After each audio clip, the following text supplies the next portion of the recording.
বিদ্যাসাগর ইউনিভার্সিটিতে তোমরা যারা 7 সেমিস্টার হিস্ট্রি অনার্স বা মেজরে পড়াশোনা করছো, তোমাদের যে মেজর ইলেকটিভ 3 যে পেপারটি রয়েছে ইউরোপের ইতিহাস, এই পেপারটির 2026-এর ফাইনাল সাজেশন নিয়ে আলোচনা করবো এই ভিডিওতে।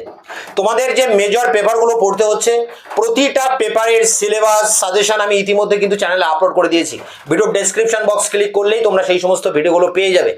এখন আমরা একবার দেখে নেব Vidyasagar university 7 semester major elective 3 যে পেপারটি রয়েছে ইউরোপের ইতিহাস, এই পেপারের 2026-এর সাজেশন। এখন এই সাজেশনের যে বড় প্রশ্ন এবং টিকা প্রশ্নগুলো রয়েছে, সমস্ত প্রশ্নের উত্তর আমি চ্যানেলে আপলোড করে দিয়েছি। ভিডিও ডেসক্রিপশন বক্স ক্লিক করলেই তোমরা এই পেপারটির সমস্ত প্রশ্নের উত্তর পেয়ে যাবে। তাহলে এখন আমি অন স্ক্রিনে তুলে ধরবো মেজর ইলেকটিভ 3 এই পেপারটি 2026-এর সাজেশন, যে জায়গা থেকে তোমরা খাতায় নোট ডাউন করবে। Vidyasagar university 7 semester history major elective 3 suggestion 2026 গ্রুপে, যেখানে 10 নম্বরের প্রশ্ন লিখতে হবে। বিরাট বড় সিলেবাস, সেই ফরাসি বিপ্লব থেকে দ্বিতীয় বিশ্বযুদ্ধ পর্যন্ত।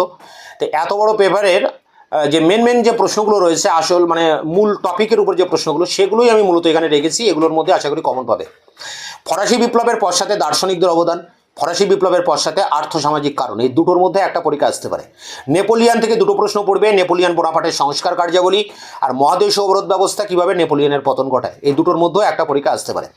আবার দেখো ফ্রান্সে আরও দুটি প্রশ্ন রয়েছে, এই দুটোর মধ্যেও একটা আসতে পারে। 5 আর 6 1830-এ ফ্রান্সে জুলাই বিপ্লবের কারণ ফলাফল, 1848 সালে ফ্রান্সে ফেব্রুয়ারি বিপ্লবের কারণ ফলাফল।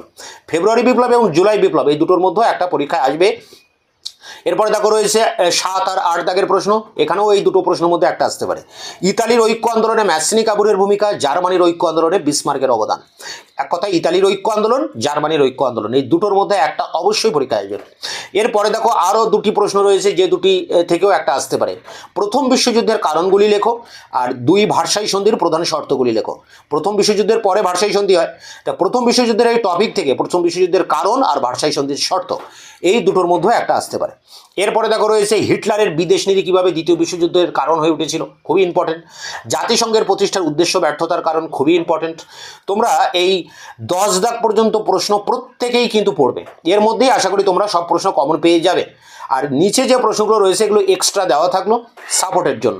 দেখো 12 দাগের প্রশ্ন, জাতিসংঘ প্রতিষ্ঠার উদ্দেশ্য ব্যর্থতার কারণ। 13 তোষণ নীতি সম্পর্কে আলোচনা করো। 14 গুস্তাভ স্ট্রেসম্যানের বিদেশ নীতি আলোচনা করো। 15 জাপানের মাঞ্চুরিয়া আক্রমণের কারণ ফলাফল লেখো।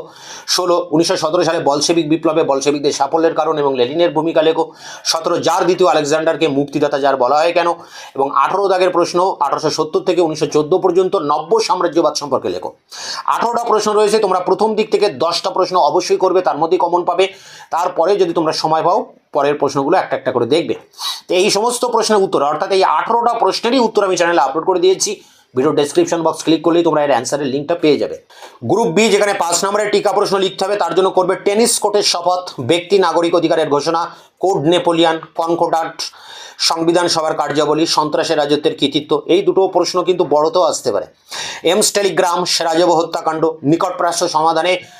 নিকটপ্রাচ্য সমস্যার সমাধানে বার্লিন কংগ্রেসের কার্যাবলী, লেনিনের এপ্রিল থিসিস, মেটার্নিক ব্যবস্থা, ভিয়েনা সম্মেলনের 3টি নীতি, এই দুটি প্রশ্নও আবার বড়তে আসতে পারে। মেটার্নিক ব্যবস্থা এবং ভিয়েনা সম্মেলনের 3টি নীতি। ক্ষতিপূরণ সমস্যা, ইতালিতে কিভাবে মুসোলিনির উত্থান ঘটে। পরেরটি ওয়াশিংটন সম্মেলন, এটাও একটা বড় প্রশ্ন আসতে পারে। লোকার্নো চুক্তি, মিউনিক চুক্তি, নাৎসি সোভিয়েত অনাক্রমণ চুক্তি, ইংল্যান্ডে কেন প্রথম শিল্প বিপ্লব হয়েছিল, এটাও একটা বড় প্রশ্ন। কার্বোনারি আন্দোলন, ইয়ং ইতালির মুসোলিনি কেন আবিসিনিয়া আক্রমণ করেন, এটাও একটা বড় প্রশ্ন। নিউ ডিল বা নতুন বিশ্ব ব্যবস্থার বৈশিষ্ট্য। পরেরটি 1929 থেকে 33 বিশ্ব অর্থনৈতিক মহামন্দার কারণ ফলাফল, এই প্রশ্নটাও বড়তে আসতে পারে। দেখো এখানে 18টা প্রশ্ন রয়েছে, তোমরা প্রথম দিক থেকে 10-12টা প্রশ্ন পড়বে, তার মধ্যেই কমন পেয়ে যাবে। এই সমস্ত প্রশ্নের উত্তর, অর্থাৎ 18 36টা প্রশ্নেরই উত্তর আমি চ্যানেলে আপলোড করে দিয়েছি। ভিডিও ডেসক্রিপশন বক্স ক্লিক করলে তার অ্যান্সারের লিঙ্ক তোমরা পেয়ে যাবে। দেখা হচ্ছে অন্য ভিডিওতে।